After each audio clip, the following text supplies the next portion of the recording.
Bienvenue dans French Baratin avec Cécile, Sibylle et Raphaël. En 2016, la France métropolitaine a été redécoupée en 13 régions au lieu de 22. De grosses régions ont été créées et ont remplacé les petites régions qu'on avait jusque-là. L'Alsace, par exemple, à l'est de la France, a été intégrée dans une très grosse région appelée le Grand Est, qui va jusqu'à Reims, la ville du Champagne. Ce découpage a créé un certain nombre de conflits politiques et du mécontentement dans la population.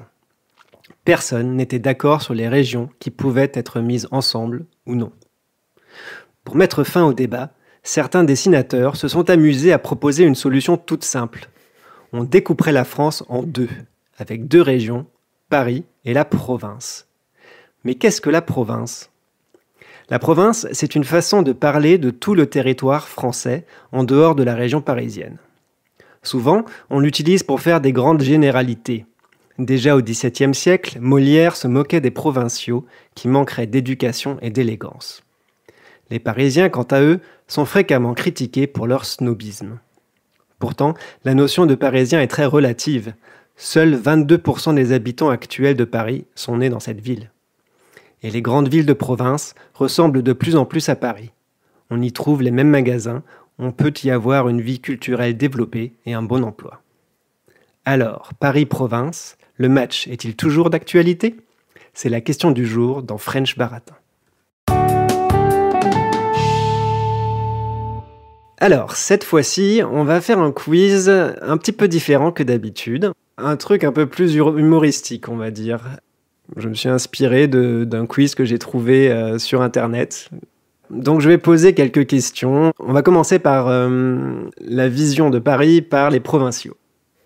C'est un truc à choix multiples en fait. On a 3 choix possibles et vous allez pouvoir choisir. Donc, première question. En province, comment surnomme-t-on les Parisiens ? Petit malin, tête de chien ou francilien ? Alors Cécile, une idée ? C'est les franciliens du coup ? Non ? Quoi ? Si ? Attends, j'ai un doute. Je pense que si c'est sur les clichés, c'est tête de chien. Parisien, tête de chien, Parigot, tête de veau. Ils disent ça. Ouais. Parce que du coup, je me posais la question, est-ce qu'il y a le transilien, le francilien ? Le francilien, c'est l'habitant d'Île-de-France, d'Île-de-France, de la en fait. région. Le francilien, c'est l'habitant d'Île-de-France et le transilien, c'est le réseau de transport quoi, de la région parisienne. Enfin, de l'Île-de-France aussi, en fait. Mais oui, et j'avais en tête transilien et francilien, mais en fait, j'avais jamais fait la relation que francilien, c'était Île-de-France. Ouais. C'est bien, en direct, après avoir vécu plusieurs années à Paris. Voilà. Ouais, donc tête de chien, ouais. Et donc, comme disait Sibylle, il y a ce truc un peu qui rime, cette expression, en fait, parisien, tête de chien, parigot, tête de veau. C'est une blague vieillotte. Ouais. Alors, deuxième question. Que ne faut-il jamais faire lorsqu'on conduit à Paris ? Jamais faire. Oublier d'enclencher la première avant que le feu ne passe au vert. Passer à l'orange. Ou klaxonner une petite mamie qui traverse au passage piéton. Alors, Sibylle, cette fois-ci ? Le premier, parce que tout va très vite à Paris, donc si on n'est pas prêt à décoller lorsque le feu passe au vert, c'est nous qui allons nous faire klaxonner à fond. D'ailleurs, je ne sais pas si certains auditeurs ont déjà fait le rond-point de la Concorde, où c'est terrible. Là, il faut même pas s'arrêter. Celui de l'Étoile, c'est encore pire. Ah oui, je confonds, effectivement. Ouais. Rien que pour ça, je ne conduirai jamais à Paris, quoi. Ah ouais, non. En tout cas, si j'y conduisais, j'éviterais à tout prix le rond-point de l'Étoile. Ouais. Alors, troisième question. Quel phénomène extraordinaire se produit chaque année le premier week-end d'août ? Le défilé du 14 juillet. Les Parisiens sont pris dans les bouchons, mais pour une fois pas à Paris. Le sens de circulation du périphérique est inversé. Alors, Cécile ? La réponse 2. Les Parisiens sont dans les bouchons, mais pas à Paris. Ouais, Sibylle ? Oui, Cécile a raison. Oui, c'est ça, effectivement. On change de plaisir. En fait, pour expliquer un peu aux personnes qui ne connaissent pas trop, le premier week-end d'août, C'est un peu le moment où énormément de Parisiens prennent des vacances, en fait. Et donc, voilà, il y a une espèce de masse de Parisiens qui quittent Paris au même moment et se retrouvent évidemment dans les bouchons sur les autoroutes qui vont dans tous les coins de la France, quoi, finalement. Et d'ailleurs, Paris devient très agréable puisqu'il y a beaucoup moins de gens. C'est beaucoup plus tranquille, effectivement. Voilà, maintenant, on va passer sur la province vue par les Parisiens. Là aussi, j'ai 3 questions. La première, c'est en province, que risque-t-il d'arriver si on va à la pharmacie ? On ne trouve pas les médicaments qu'on cherche. On y passe toute l'après-midi, les pharmaciens ont plein de choses à raconter. Il faut prendre la voiture pour y aller. Cécile ? Je dirais la deuxième, mais ça me semble... C'est un bon cliché si c'est ça. Enfin, je sais pas, mais... Civile ? Ouais, moi je pense que c'est ça. Mais c'est un quiz sur les clichés, justement. Oui, voilà, je sais. Ouais, effectivement. Mais c'est juste vrai, en fait. Ah bon ? En tout cas, à Nantes, les pharmaciens passent beaucoup de temps à discuter avec leurs clients, alors qu'à Paris, c'était pas du tout le cas. Et je pense que l'autre réponse où on disait il faut prendre la voiture pour y aller, ça, ce serait la confusion province-campagne. On pourra en parler aussi, mais... En province, il y a des très grandes villes, il n'y a pas que de la campagne, mais dans les clichés, il y a aussi un petit peu l'idée que en dehors de Paris, il n'y a pas de ville en France, il n'y a que de la campagne. Oui, parce que même moi, j'ai grandi dans une petite ville et j'étais à 5 minutes de la pharmacie à pied. Il y a normalement une pharmacie dans toutes les petites villes, au moins pas forcément dans les villages, mais complètement, ouais. Ouais, c'est marrant. Moi, j'avais jamais eu une pharmacienne qui me racontait sa vie, ou un pharmacien. Ensuite, deuxième question. Une soirée type en province, c'est aller au restaurant puis à l'opéra, nourrir les poules et aller se coucher, préparer un dîner avec des produits locaux puis lire un livre. Sybille ? En réalité, les 3 sont possibles en province. Et le cliché, ça peut être les 2 derniers. En fait, si on confond encore une fois campagne et province, on pense que c'est aller nourrir les poules et aller se coucher. Et si on voit plus la province comme un lieu de vacances où il y a des bons produits, on s'imagine que c'est faire un bon dîner avec des produits locaux et lire un livre tranquillement parce qu'on n'a peut-être pas la télévision en province. T'en penses quoi, Cécile ?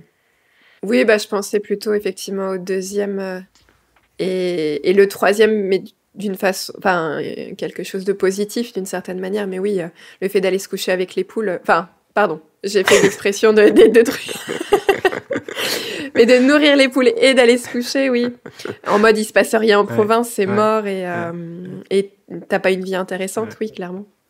Ouais, c'était un peu ça la réponse, effectivement, en termes de clichés. Voilà, et enfin, 3e question. Que ne trouve-t-on pas en province ? Des gens bien habillés, de bonnes universités, le temps de dire bonjour à ses voisins. Cécile ? Des gens bien habillés. C'est terrible. C'est terrible qu'on soit capable de répondre à ces questions assez rapidement, quoi. Voilà. Ah là là, le snobisme des Parisiens. C'est ça. C'est très bien. On va pouvoir du coup en parler maintenant et voir si tout ça est vrai ou pas trop. Mais d'abord, je propose qu'on parle un petit peu de nos expériences. On a tous les 3 un peu grandi dans des contextes assez différents, puisqu'on nous avons donc une Normande avec nous, qui a donc plutôt grandi en provinciale, une provinciale, une vraie.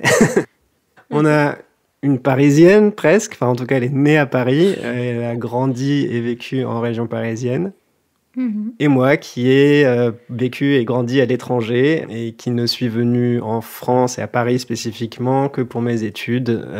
Voilà, donc un peu différent. Je propose que, peut-être Cécile, si tu as envie de commencer, de parler un petit peu de ton expérience. Ça marche très bien. Donc, en tant que vraie provinciale, de Normandie au nord-ouest de la France. Donc, on n'est que à 1h30 de Paris. Mais par contre, je n'avais jamais entendu le mot province avant d'arriver à Paris. Donc je ne savais pas ce que c'était la province avant qu'on me dise que j'étais provinciale. Ah ouais. Donc c'est là où j'ai découvert ce mot. C'est marrant. Et en tout cas, de mes souvenirs, je me rappelle, oui, ça m'avait marqué. Par contre, j'ai jamais vraiment subi de clichés. Je suis arrivée à Paris à 20 ans, après avoir passé du coup 19 ans en Normandie et 1 an en Angleterre. Et j'ai pas du tout eu l'impression de subir des clichés de provinciale quand je suis arrivée. Parce qu'en fait, comme tu le disais dans ton introduction, la majorité des gens qui sont à Paris ne viennent pas de Paris. Donc, j'étais pas la seule à pas venir de Paris. Et que ça soit pendant mes études ou mon premier boulot, et en fait, c'était juste normal. C'était presque bizarre d'être un vrai Parisien à Paris. Donc voilà. Par contre, je me rappelle qu'une fois, c'était où on travaillait ensemble, Raphaël. Je me rappelle qu'une fois, quelqu'un m'avait dit, en m'écoutant parler 1 minute, il m'avait dit « Toi, t'es pas de Paris ». Il me dit « T'as un langage fleuri ». Alors souvent, quand on dit qu'on a un langage fleuri, en français, c'est une expression pour dire que tu peux dire des gros mots, que tu es un peu vulgaire. Il y a cette notion de langage fleuri dans les mots. Ouais. Et moi, c'était pas du tout ça. Je parlais normalement. Mais je sais pas, je devais avoir parce qu'en Normandie, c'est la campagne. Enfin, en tout cas, on considère ça comme la campagne, les vaches, le lait, le camembert, etc. Donc, je sais pas. Mais ils savaient même pas que je venais de Normandie. Enfin bref. Du coup, j'ai pas compris pourquoi. Mais est-ce que c'était mon vocabulaire? Est-ce que c'était mon accent? Donc, ça m'avait fait rire. Et par contre, je suis avec quelqu'un qui est parisien de Paris et qui, souvent, quand on discute, me rappelle que je suis un peu provinciale. Ah, le coquin. Très gentiment, voilà. Mais par contre, en fait, c'est quand même au-delà du cliché, parce que forcément, on n'a pas eu la même enfance du tout de par là où on a grandi. Pour autant, je me rends compte quand même qu'on n'a pas eu la même enfance parce que, par exemple, moi, dans ma petite ville de province, il y avait que des blancs, que des catholiques. Il y avait une diversité vraiment réduite au minimum. On avait une famille de couleur noire et c'est tout.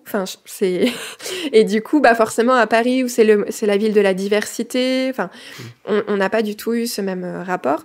Et même des choses toutes bêtes, toujours sur la diversité de la cuisine. Moi, je mangeais que français, entre guillemets. Je connaissais pas bien tout ce qui était resto asiatique, etc. Et du coup, c'était marrant de voir un petit peu qu'on avait une vision différente. Par contre, ce qui s'est passé quand je suis arrivée à Paris, c'est que clairement, je crois que je me suis un peu, je sais pas, le mot n'existe pas en français vraiment, mais snobifiée.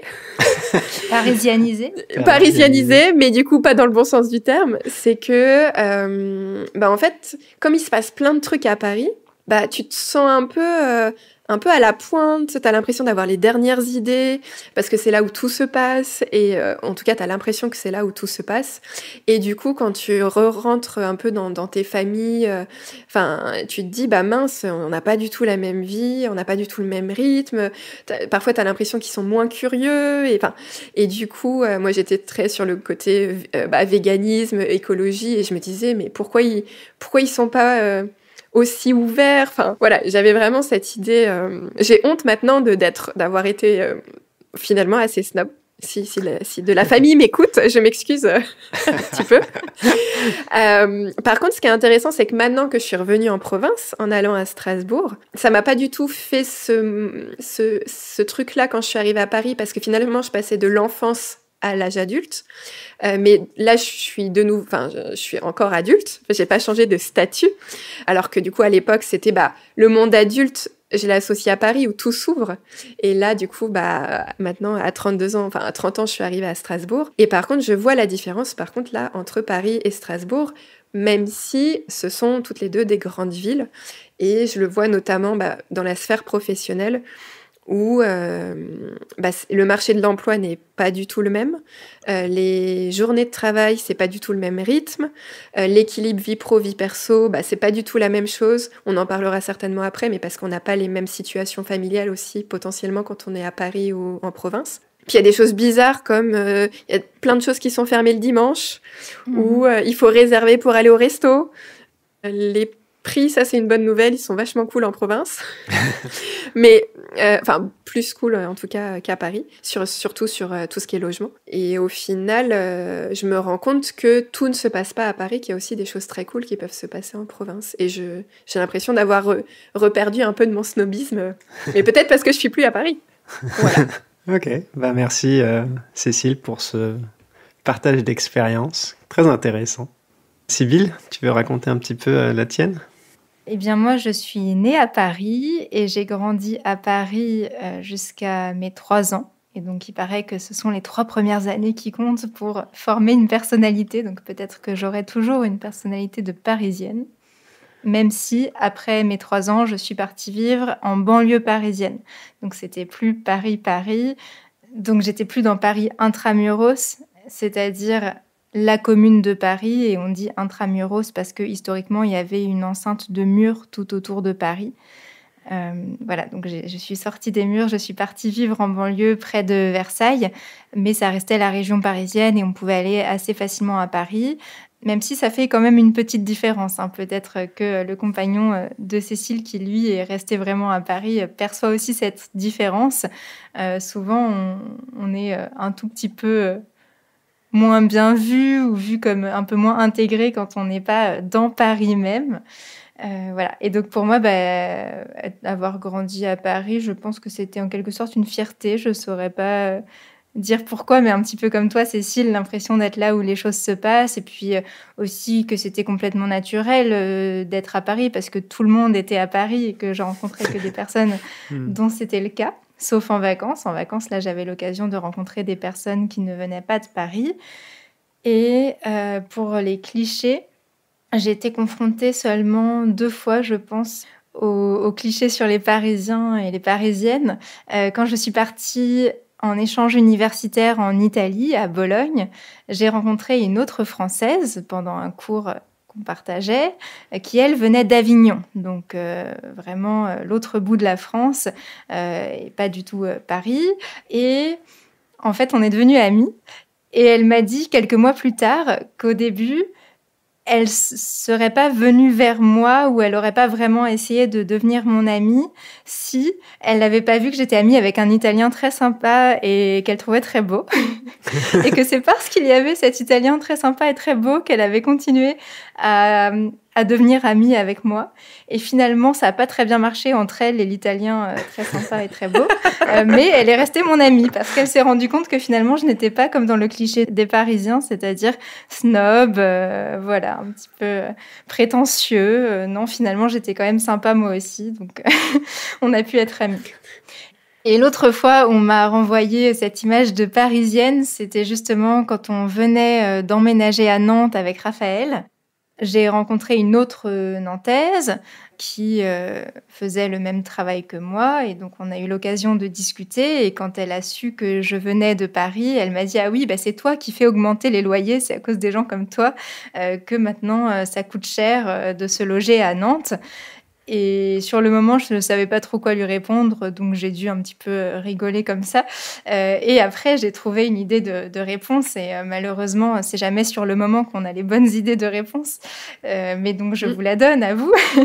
Ma réponse aurait été que elle aussi était venue à Paris, puisqu'elle avait étudié à Paris avant de revenir à Nantes. Et donc, c'est les gens comme elle, qui viennent de province, qui font augmenter les loyers à Paris, qui sont en fait encore plus chers que les loyers en province. Donc finalement, cette logique, elle s'applique dans tous les sens. C'est tous les gens qui vont quelque part qui font augmenter les loyers, si on veut. Quelque part, ouais. Mais alors, en tout cas, ce que ça montre, ce qui est intéressant dans cette confrontation entre une vision parisienne et une vision provinciale, c'est justement qu'il y a cette idée presque de territoire, que je venais sur son territoire, alors que pour moi, ça c'est peut-être aussi un truc de parisien, mais j'avais pas un attachement aussi fort à un territoire, et je pouvais aller n'importe où en France et je voyais pas ça comme aller chez quelqu'un d'autre.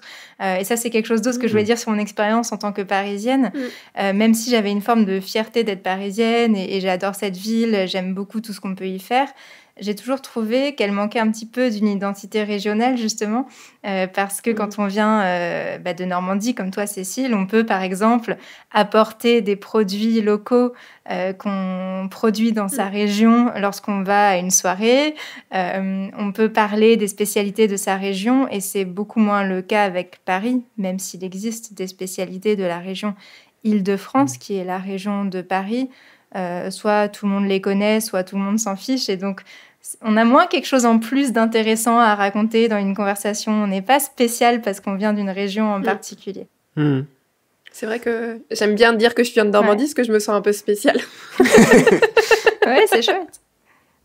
Bon, et toi alors, Raphaël, justement, en tant que personne qui a grandi à l'étranger, quelle est ta vision de ce clivage Paris-Province ? C'est vrai que moi, j'ai pas grandi en France, ni à Paris, ni en province. Donc avant d'arriver en France, un peu comme Cécile, finalement, la notion d'opposition ou de différence entre Paris et la province, je ne connaissais pas en fait. Du coup, j'avais pas de clichés en fait, ni sur l'un ni sur l'autre. Je voyais la France comme un tout. Je suis simplement venu à Paris et non pas ailleurs parce que le seul cliché peut-être que j'avais, mais bon, peut-être que là aussi ça se vérifie dans la réalité, et je pensais qu'il y avait de meilleures universités aussi à Paris et que je pourrais faire de meilleures études si j'allais à Paris. Après, j'ai vécu à Paris pendant 15 ans, j'ai commencé, entre guillemets, à entendre parler de ces clichés et parfois à vivre certaines choses qui, à mon sens, les confortaient un petit peu, comme on parlait tout à l'heure des pharmacies à Paris et en province qui n'ont pas le même rythme. C'est quand même un peu une réalité, quoi. Donc, ou en tout cas, dans mon expérience, ça l'était. Et voilà, donc j'ai trouvé qu'effectivement certaines choses se vérifiaient en partie. Après, moi, je n'ai jamais accordé beaucoup de crédit aux clichés de manière générale. Je trouve qu'un cliché, ça reste un cliché, quoi. C'est une image qu'on se fait qui est beaucoup trop simpliste et que les choses sont beaucoup plus compliquées que ça. Et voilà, donc pour moi, c'est un truc un peu drôle. C'est une manière de se moquer des uns et des autres. Mais c'est évidemment pas quelque chose auquel on peut accorder vraiment une importance. Et donc après, évidemment, moi, du coup, venant pas ni de France, ni de province, ni de Paris, évidemment, on va pas trop appliquer de clichés à moi-même. Enfin, voilà, je suis arrivé. Et comme Paris a ce côté, justement, où il y aurait que 22% de vrais Parisiens, entre guillemets, et que les autres viennent soit de province, soit justement d'ailleurs, un peu comme moi. Voilà, j'étais juste éventuellement, donc quand je rencontrais des gens, je racontais mon parcours de vie, j'étais juste le gars qui venait d'ailleurs, quoi, un peu, qui venait de l'étranger, mais qui venait pas de... Ça fait un peu extraterrestre ce que je viens de dire, mais bon. Non, mais t'étais encore plus spéciale qu'une Normande, quoi. Ouais, c'est intéressant d'avoir cette vision... Justement, un Français, mais qui vient pas forcément de France, quoi. Ouais, un Français de l'étranger, finalement, quoi. Exactement. Mais ça me fait penser, Sybille, tout à l'heure, tu parlais de l'Italie. Et en fait, moi, quand j'ai été en Italie, il y a quelques années, j'ai travaillé pour une entreprise et une Italienne m'a dit qu'elle avait hésité à devenir mon amie. Parce que je crois qu'elle ne savait pas que je venais de Paris. Enfin, d'ailleurs, je viens pas de Paris, mais que j'avais vécu à Paris. Mais juste parce que j'étais française. Ah ouais. Parce que du coup, les auditeurs, si vous nous écoutez, vous nous direz ce qu'il en est. Mais en fait, comme souvent quand on pense à la France, on pense à Paris. Et du coup, c'est souvent le caractère peut-être des Parisiens qui est davantage connu. Et du coup, on fait un amalgame entre la France et Paris. Que en fait, tous les clichés négatifs qu'on donne aux Parisiens aiment les attribuer du coup. En se disant que j'allais être snob, que j'allais, râler, ça c'est peut-être national complet, mais que j'allais être un peu trop dans l'élégance, mais un peu l'élégance froide, enfin quelque chose d'assez précieux. Donc précieux dans ce sens-là, ça veut dire en gros, un peu snob quoi. Et du coup, elle m'avait dit, en fait, t'es pas trop comme ça. Merci, c'est gentil. Mais du coup, ça m'avait choquée parce que je m'étais dit, mince, en fait, on peut louper des amitiés parce que y a ces clichés qui ont la vie dure. Et je m'étais sentie un peu blessée que, comme tu dis, Raphaël, qu'on reste... On reste dans une vision très simpliste, on met les gens dans des cases et on ne s'intéresse pas en fait aux gens derrière. Bon, alors je propose qu'on parte un peu à la discussion. Enfin, c'est vrai qu'on a déjà parlé de pas mal aborder un petit peu différents sujets, mais qu'est-ce que vous en pensez un peu des clichés dont on a déjà parlé? Puis à votre avis, qu'est-ce qu'il y a un petit peu derrière ces clichés? Moi, ça me fait penser on dit souvent que les Parisiens sont, justement par rapport aux pharmacies, mais les Parisiens sont pressés, ils sont mal polis, ils disent pas bonjour. Et en fait, je pense que les clichés, d'une certaine manière, on dit toujours qu'il n'y a pas de fumée sans feu. Donc ça veut dire forcément que si on dit ça, c'est qu'on a rencontré des Parisiens mal polis, stressés. Et c'est vrai. Mais c'est pas forcément que la personne est mal polie et mal aimable. C'est juste que la vie à Paris amène ce type de comportement parce que je pense qu'il y a une priorisation du travail à Paris. La carrière est quelque chose de relativement important dès lors qu'on commence sa vie là-bas. Et il y a des problèmes de transport parce que il y a beaucoup de monde et il faut arriver à l'heure. Quand on passe 1 heure dans un métro bondé, ça met pas de super bonne humeur. Et puis, on finit sa journée super tard et du coup, on va forcément être stressé parce que rester 10 heures au boulot, dans un boulot souvent qui est exigeant, pas que c'est pas exigeant ailleurs, attention, mais c'est vrai qu'il y a cette survalorisation du travail où il faut être ultra bon. Et du coup, pour moi, ça joue vachement là-dessus. Et pour autant, énormément d'amis que j'ai aujourd'hui, c'est des gens que j'ai rencontrés à Paris et ils sont super sympas et polis. Et même quand je vais dans un café, j'ai l'impression que... Enfin, moi, c'est vrai que j'ai l'impression que les gens sont sympas. Enfin, je ressens pas ce cliché, mais par contre, je sais qu'il existe et je l'ai forcément déjà vécu. Mais je pense que c'est beaucoup lié à ça. En tout cas, sur un de ces clichés. Ouais. Les jours où tu te lèves de bonne humeur à Paris et que tu sors, tu vas subir toute la journée des espèces de micro-agressions comme ça.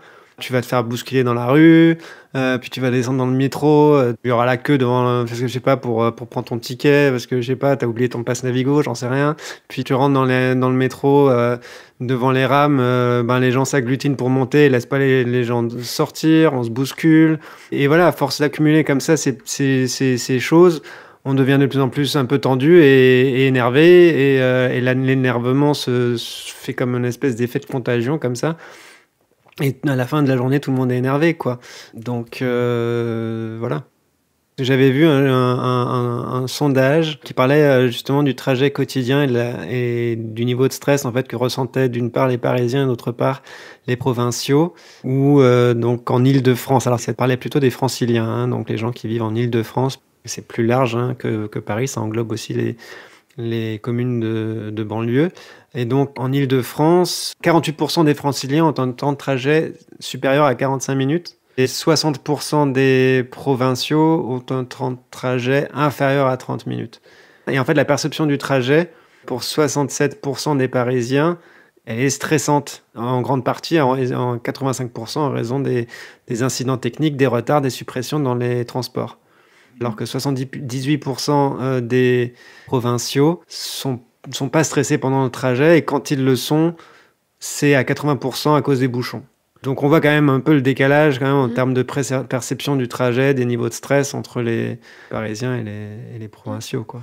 Alors c'est très intéressant que tu soulignes que le sondage concerne toute l'Île-de-France, parce qu'en fait si on y réfléchit, les Parisiens, ceux qui vivent entre les murs, ils n'ont pas besoin de prendre les RER, les trains de banlieue pendant aussi longtemps, en fait. Ils font peut-être quelques stations de métro. S'ils ont vraiment beaucoup de chance, ils peuvent aller au travail à vélo ou à pied. Et finalement, est-ce que c'est pas les utilisateurs de Paris, comme on dit en géographie, je crois qu'on dit les city users, qui sont désagréables plutôt que les Parisiens pur jus, ceux qui vivent vraiment à Paris et qui ont peut-être un tout petit peu moins de niveau de stress parce qu'ils n'ont pas tout ce trajet à parcourir pour rejoindre leur travail à Paris. C'est intéressant ça, ouais. C'est vrai que c'est intéressant parce que aussi, quand on a fait effectivement l'expérience un peu de la vie à Paris, moi j'ai toujours trouvé que l'ambiance, entre guillemets, dans le RER par exemple, qui est donc le réseau express régional, donc c'est les trains qui relient Paris à sa banlieue, et toujours, je trouve que les gens sont toujours beaucoup plus tendus dans le RER que dans le métro. Ça dépend des lignes, mais il y a des lignes après quand elles sont bondées, effectivement du métro, c'est tout aussi tendu, mais quand même les gens sont un petit peu plus tranquilles, ils sont assis, ils écoutent leur musique, je sais pas. Et alors que dans le RER, ils sont tous ultra tendus parce qu'ils sont les uns sur les autres, ils se tapent ça le matin et le soir, ils font des allers-retours comme ça qui sont hyper fatigants, et voilà, c'est... Donc oui, je pense que c'est le système parisien qui est stressant et qui rend les gens désagréables plutôt que le fait d'être parisien.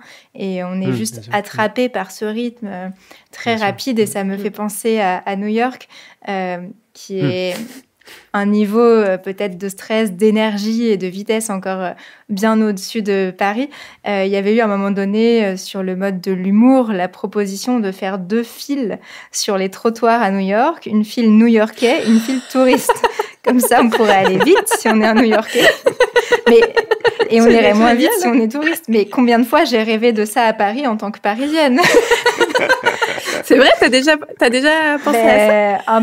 Pas forcément en termes de film, mais que les gens se dépêchent un peu parce que, voilà, en vivant à Paris, moi aussi, j'étais dans un rythme rapide et j'aimais pas que les gens avancent pas parce que j'avais autre chose à faire et que j'étais dans ce rythme parisien. Et ce qui est drôle, c'est que maintenant, on habite à Nantes et quand je reviens à Paris, je suis la provinciale qui fait « Oh, je suis perdue, je sais pas où je dois aller et je vais pas vite et je regarde autour de moi. » Voilà. C'est drôle. C'est drôle. Moi, j'avais un petit peu un truc similaire, en fait, où quand j'étais à Paris, je rêvais souvent, et c'est arrivé plus tard, qu'il y ait un peu deux voies comme sur la route. Une voie pour les gens qui vont dans une direction et une autre qui vont dans l'autre opposée, quoi, où les gens se tiennent toujours sur leur droite, quelle que soit dans la direction dans laquelle ils vont. Parce que ce qui est horrible, c'est quand tout le monde marche un peu en bazar comme ça et que tu te fonces dedans et que tu peux pas passer, en fait. Et maintenant, ça se fait un petit peu, parce qu'à certains endroits, je pense qu'il y a eu des marquages qui ont été mis au sol comme ça. Et certaines personnes ont pris cette habitude de serrer plus à droite, comme en voiture. Bon, j'ai l'impression de parler comme le GPS, serrer à droite pour prendre la prochaine à droite. Mais voilà. Et du coup, ça laisse aussi la place de dépasser ceux qui vont lentement, éventuellement en prenant la voie opposée. Comme les escalators dans le métro, d'ailleurs. On reconnaît tout de suite quelqu'un qui n'est jamais venu à Paris. Absolument. Puisqu'il se met au milieu des escalators. Il ne sait pas qu'il faut se mettre sur le côté droit pour laisser passer ceux qui veulent monter l'escalator à pied. C'est ça. Ouais. Et je me rappelle, je crois, la première fois peut-être que ma mère est venue à Paris, la première chose que je lui ai dit, c'est de la pousser très légèrement pour que elle gêne pas les autres. Et du coup... ça m'a fait... Enfin, c'est marrant. Et donc, oui, en fait, la raison aussi pour cet niveau-là d'activité et tout, ou de concentration d'activité, c'est que j'ai vu, en fait, que Paris est la ville la plus dense d'Europe et la 7e plus dense au niveau mondial. Ah ouais? Donc, effectivement, on est les uns sur les autres. En fait, il y a 20 000 et quelques habitants au kilomètre carré à Paris. Et sinon, dans les clichés, par contre, qu'on peut peut-être un peu démonter, il y a cette idée, comme on avait un petit peu dans le quiz aussi, que les meilleures universités seraient toutes à Paris et les meilleurs emplois seraient tous à Paris. Et donc, en partie, c'est vrai. Effectivement, le plus haut niveau dans certains domaines va se trouver à Paris. Par exemple, la finance, c'est une évidence, c'est à Paris, c'est la Bourse de Paris. Et pour certaines universités, les meilleurs sont à Paris, mais... alors, d'une part pour les universités, depuis les années 80, avec ce qu'on appelle la décentralisation. Donc, c'est un ensemble de lois qui avaient pour but de mettre des choses publiques importantes, des services publics en dehors de Paris. Eh bien, il y a des très bonnes universités, des très bonnes écoles supérieures qui ont été créées ou déplacées en province. Et au niveau des emplois, il y a aussi de plus en plus, en fait, de très bons emplois dans les grandes villes de province qu'on appelle métropoles. Ça, c'est un terme géographique pour dire une ville où, justement, se concentrent des activités qui ont une forte valeur. Et en France, c'est un phénomène qui a eu lieu depuis 20-30 ans. Le fait que, il y ait de plus en plus d'emplois vraiment de haut niveau aussi dans les très grandes villes de province, comme Strasbourg, comme Nantes, comme Lyon, comme Marseille. Après, je trouve que, franchement, pour moi, je vois vraiment la différence entre Paris et Strasbourg. Si tu cherches un boulot, t'as pas tous les boulots que tu veux à Paris, mais presque. Ouais. Bon, là, par exemple, dans le milieu éditorial dans lequel je suis, t'as quasiment que Paris. Et même sur plein de sujets. Et du coup, moi, ce qui m'a vraiment marqué dans la façon d'être, du coup, alors des provinciaux, en tout cas dans la région où j'habite actuellement, c'est le fait qu'à Paris, on a l'habitude de rester 3 ans dans une entreprise presque maximum. Donc, c'est ce qu'on appelle le terme anglais turnover, parce que du coup, ça bouge tout le temps, on change d'entreprise, c'est normal. C'est comme ça qu'on évolue. Alors que du coup, en province, il y a vraiment cette... En tout cas, moi, ce que j'ai vu, c'est que les gens restent longtemps, voire restent encore toute une vie, ce que je pensais plus vraiment le cas. Je pensais que c'était plutôt l'ancienne génération. Et les gens, du coup, ont très peur de partir parce qu'il y a beaucoup moins d'emplois, il y a beaucoup moins d'offres. Et du coup, c'est beaucoup plus risqué de partir. Et du coup, c'est une vision du travail qui est très différente et qui m'a marquée parce que venant de Paris, c'est normal de changer, quoi. Mais ce que tu disais là, Sybille, sur la décentralisation, c'est intéressant parce que je discutais avec quelqu'un de cet épisode qui allait arriver et la personne me disait que pour elle, le plus gros problème qu'il y avait en France actuellement, c'est cette centralisation et que tout était à Paris et qu'en fait, les gens de la province se sentaient complètement exclus. On a un État très centralisé. Et ça m'a marqué, en fait, quand cette personne m'a dit ça, parce que moi étant... Alors, du coup, je suis quand même en province, enfin, on est tous les trois en province, mais on vit en métropole, on vit dans les grandes villes, et on a aujourd'hui des grandes villes qui ressemblent de plus en plus à Paris. Et en fait, je me suis jamais sentie exclue en France, et en fait, beaucoup de choses qui sont faites sont parfois plus faites dans les grandes villes, et du coup, il y a une vraie tension chez les personnes qui vivent en province et plus du coup là dans les campagnes. Donc est-ce que par rapport à ce qu'on disait tout à l'heure, est-ce que on est plus sur un ville-campagne plutôt qu'un Paris-province, mais du coup ça m'a interrogée. Et j'ai écouté du coup des podcasts sur le sujet et ils racontaient toute cette centralisation du pouvoir et des choses complètement absurdes qui en découlaient de cette centralisation du pouvoir. Et je trouvais ça intéressant du coup parce que je m'attendais pas à ce que tu parles de décentralisation, puisque du coup, je sais pas ce qu'il en est effectivement, mais du coup la perception du coup que j'en ai eue là, c'était que on avait cette perception d'un État ultra centralisé à Paris. Donc, ouais, mais je pense que c'est un petit peu une vision en partie du passé. Enfin, on est d'accord que la France reste très centralisée, mais je pense qu'il y a eu des réformes dont tout le monde n'a pas forcément conscience parce que ça touche pas forcément tout le monde ou parce qu'on ne s'en rend pas compte. Mais les premières lois de décentralisation, c'était les années 1980. Ça a commencé sous François Mitterrand en 1982. Et donc, il y a des compétences qui ont été transférées notamment au département.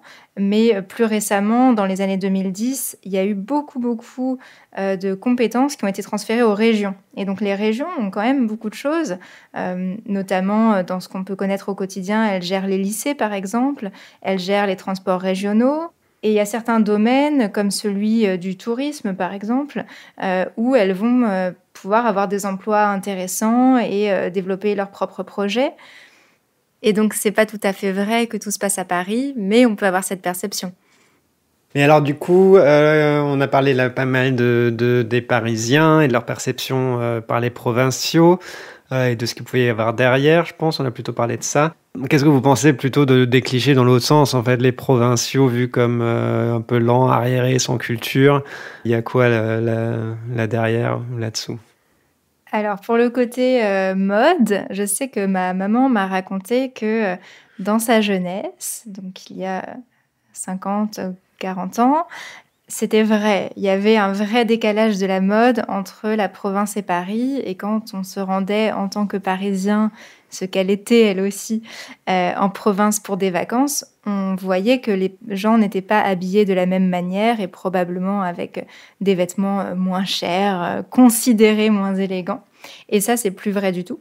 Je pense que c'est pas vraiment le cas aujourd'hui, puisqu'on trouve aujourd'hui les mêmes magasins dans les villes de province qu'à Paris, et puis on achète sur Internet, sur Vinted, comme on en a parlé dans notre épisode sur la seconde main. Donc ça me semble plus vrai, ce cliché-là, par exemple. Oui, moi j'avais aussi lu dans un article, il me semble que c'était peut-être même une tribune d'un certain auteur, d'un écrivain, je crois, qui était originaire du Pays Basque et qui, déjà d'un certain âge, et qui parlait justement de son expérience à lui, qui était qu'il y a 50 ans, 60 ans, on vivait un grand décalage aussi en termes de développement technologique et justement des infrastructures entre Paris et la province. Dans certains coins de province, on n'avait même pas de tracteur dans les fermes. Enfin, les choses se faisaient encore à la main. En partie, il y avait un énorme décalage comme ça entre les régions et Paris. Donc là, le côté arriéré, ça pourrait venir de là. Là encore, aujourd'hui, tout ça a disparu. Il y a Internet et la fibre potentiellement partout. Pas tout à fait pour la fibre encore, mais voilà. On vient d'avoir la fibre à Strasbourg, donc je pense que c'est pas encore arrivé partout. Pas encore tout à fait. Et un cliché plus récent, c'est l'idée que les Parisiens ont envahi la province parce que le Covid leur a permis de se rendre compte qu'ils étaient très mal chez eux, qu'il n'y avait pas beaucoup de place dans leurs petits appartements quand on ne peut pas en sortir tous les soirs pour aller au bar et prendre un peu l'air frais. Mais là-dessus, j'ai vu aussi que c'était qu'un tout petit peu vrai parce que même pendant le premier confinement, seulement 11% des Parisiens sont partis de la ville et une majorité est rentrée. Une majorité n'a pas déménagé en dehors de Paris. Par contre, ce qui est vrai, c'est qu'il y a quand même un mouvement général en dehors des grandes villes, en fait. Même à Paris, il y a beaucoup de personnes qui partent s'installer plutôt en banlieue ou même un petit peu plus loin, dans les campagnes autour de Paris, tout comme les habitants de Bordeaux vont habiter dans la campagne autour de Bordeaux. Donc il y a quand même, c'est vrai, peut-être avec le développement du télétravail, un mouvement en dehors des villes, mais pas forcément les Parisiens vont envahir la province, comme nous. Là, ça rejoint un petit peu ce que tu disais, Cécile, par rapport au marché de l'emploi. Et où tu travailles, même s'il y a un petit peu de télétravail qui se développe, on n'en est pas encore vraiment à pouvoir avoir un emploi à Paris et faire 100% de télétravail à Marseille. Nous, on a pu... moi, j'avais trouvé un travail à Strasbourg, mais mon compagnon, du coup, qui était dans le monde de la finance, il a été les 6 premiers mois, il était 100% en télétravail, avant qu'on arrive à lui trouver, du coup, une mission... sur place, parce qu'en fait, y a très, très, très peu de possibilités. Mais j'entendais quelque chose d'intéressant. On parlait le fait d'envahir la province. J'entendais une Bretonne dans un épisode de podcast qui racontait que les prix de l'immobilier avaient tellement flambé et que comme les Parisiens avaient un pouvoir d'achat plus élevé, ils pouvaient se le permettre. Enfin, il y avait effectivement une augmentation artificielle des prix. En fait, les Bretons pure souche, ceux qui habitaient vraiment en Bretagne, ceux qui étaient vraiment de là-bas, étaient obligés de déménager, de déménager, parce qu'ils n'avaient plus les moyens de rester, par exemple, sur les bords de mer. Ils étaient obligés de rentrer dans les terres. Et c'est terrible. Mais en même temps, comme tu disais, Sybille, très bien tout à l'heure, c'est... Les Parisiens envahissent pas, c'est qu'il n'y a pas cette notion de propriété. Ouais. Mais pour autant, moi, avec mon compagnon, on l'a fait à Strasbourg. On est arrivé à Strasbourg et on arrivait avec notre pouvoir d'achat de Parisiens.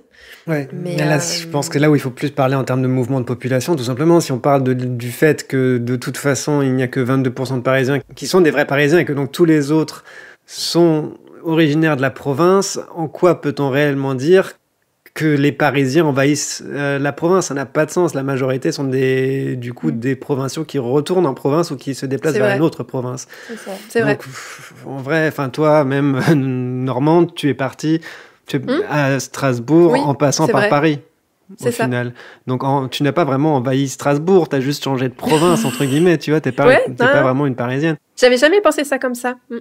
C'est intéressant. On pourrait parler de génération d'immigrés dans ce sens-là, parce que ma maman, elle a vécu en région parisienne, mais mon papa, par contre, il a grandi en Auvergne, et puis le père de ma mère, il venait du Nord, donc on est sur plusieurs générations, c'est pas de notre faute, on n'est pas parisiens. Mais c'est marrant ce que tu dis, Raph, parce que tu me dis que je suis pas de Paris, et c'est vrai, mais j'entendais quelqu'un qui disait, en fait, la particularité de Paris, c'est quand tu arrivais à Paris, tu devenais automatiquement parisien. Et j'ai trouvé ça hyper intéressant. On parle souvent, une fois qu'on a vécu 1, 2, 3 ans à Paris, beaucoup de gens se qualifient de parisiens d'adoption. Ah, mais c'est intéressant. J'aime bien cette idée de on n'envahit pas la province parce qu'en fait, potentiellement, beaucoup d'entre nous viennent déjà de la province. C'est là où il y a un mouvement qui est assez classique finalement de la vie du provincial qui va grandir en province, va faire ses études à Paris et après rencontre quelqu'un, veut avoir des enfants et préfère élever ses enfants dans un cadre plus calme et donc choisit soit la région parisienne, la banlieue, soit en dehors de Paris, soit la province pour repartir, quoi. Ouais, beaucoup d'amis sont partis. Et puis nous, on a pu avoir un petit chat parce qu'on est parti en province. Elle aurait pas eu sa place dans notre petit 37 mètres carrés qu'on avait à Paris. Ouais. Nous, on a adopté personne, ni enfant, ni chat. Mais ils ont adopté leurs amis. Mais on a quand même eu plus grand. Oui. C'est vrai. Maintenant, on a une chambre d'amis où on peut accueillir des gens. Et ça, c'est trop cool. On y est très bien. Très agréable. Et alors, pour conclure, comment aimeriez-vous que les rapports Paris-Province évoluent chacune? On va commencer par Cécile. Comment tu vois l'avenir pour les rapports Paris-Province? J'aimerais bien proposer un Vie ma vie, que les Parisiens aillent, pour ceux qui sont vraiment de Paris, qu'ils aillent justement en province et que les provinciaux aillent à Paris pour justement un peu mieux comprendre les deux vies. Que ça soit à Paris ou en province, il y a une richesse de dingue. Et du coup, si vous êtes étranger et que vous nous écoutez, même si vous êtes français d'ailleurs et que vous nous écoutez, allez visiter la France entière. Il n'y a pas que Paris. Il y a plein de belles villes. Strasbourg et Nantes sont deux propositions. Mais on a vraiment la chance d'avoir un territoire assez multiple. Et l'objectif, c'est juste de mieux se connaître pour mieux se comprendre et du coup mieux vivre ensemble. Et on a quand même un problème en France, je pense, en ce moment, ce qui est quand même de comment vivre ensemble. Et ça s'applique à beaucoup de domaines. Et voilà. Ok. Et Sybille? Ma conclusion est tout à fait dans la continuité de la tienne. Ce qui serait bien, c'est qu'on puisse permettre aux uns d'accéder aux ressources des autres aussi. Puisqu'on disait que finalement, cette incompréhension, elle vient parfois du fait qu'on se sent différent et on n'accède pas à l'expérience de l'autre et on se sent privé des ressources des autres en quelque sorte. Et donc plus spécifiquement, il y a des initiatives qui aujourd'hui permettent justement à ceux qui grandissent en province d'aller plus facilement étudier à Paris, par exemple. Je pense à une association qui s'appelle Des territoires aux grandes écoles, qui donne des bourses à des jeunes qui viennent de différentes régions, mais pas la région de Paris, pour les aider à accéder aux études qu'ils veulent faire lorsque celles-ci se déroulent à Paris ou ailleurs d'ailleurs, mais en tout cas dans une grande université à laquelle il n'est pas facile d'accéder pour eux, pour des raisons financières notamment. Et à l'inverse, ce serait très intéressant de faire connaître aux Parisiens toutes les richesses de la province. Et je pense là à quelque chose que j'ai vu récemment en passant à Paris dans le métro parisien. C'était une publicité pour le musée Le Louvre-Lens. Et le Louvre-Lens, en fait, c'est un musée à part entière, mais qui existe en coopération avec le Louvre. Et qui est située dans le nord de la France, à Lens, qui est une ancienne ville minière, donc une ville qui n'a pas du tout le même niveau économique que Paris, par exemple, mais qui justement est très intéressante culturellement, à la fois par son héritage industriel et aussi grâce à ce nouveau musée qui a été ouvert là-bas, donc le Louvre-Lens, qui organise des expositions semi-temporaires grâce aux collections du Louvre qui lui sont prêtées régulièrement. Et donc là, il y avait une publicité, par exemple, pour une exposition sur les animaux fantastiques. Ça avait l'air très chouette. C'est trop cool. Et je me suis dit que c'était vraiment une bonne idée de mettre comme ça des publicités pour les richesses culturelles de la province dans le métro parisien. Et toi, Raphaël, alors, comment est-ce que tu conclus ton épisode? Comment est-ce que tu voudrais que les rapports Paris-Province évoluent? Je trouverais ça intéressant de développer encore plus la décentralisation sur le plan politique, administratif. Et en plus, ça créerait des emplois, évidemment, dans les différentes villes. Et personnellement, j'aimerais bien une plus forte décentralisation des réseaux de transport de voyageurs avec plus de lignes transversales pour éviter de devoir passer par Paris lors de chaque voyage. Par exemple, pour aller de Bordeaux à Lyon, on est obligé de passer par Paris, on ne peut pas y aller en ligne directe. D'ailleurs, c'est peut-être possible en utilisant des TER ou des choses comme ça, des trains régionaux, mais c'est beaucoup plus long. Alors que si on passe par Paris, ça va beaucoup plus vite avec, je pense, probablement 3 heures Bordeaux-Paris et 2 heures Paris-Lyon. Après, évidemment, il y a aussi la géographie qui rend la chose plus compliquée puisque en plein milieu de la France, on a le massif de montagnes qui s'appelle le massif central qui rend évidemment la construction de lignes à grande vitesse plus compliquée. Voilà, c'est terminé pour aujourd'hui. Racontez-nous si dans votre pays, il y a aussi une opposition comme en France avec Paris-Province. Et pour en savoir plus sur le sujet, vous pouvez rejoindre notre Patreon où on vous propose une transcription, des exercices et même des recettes de cuisine. Le lien est dans la description. Merci de nous avoir écoutés et à bientôt dans French Baratin. À bientôt. À bientôt.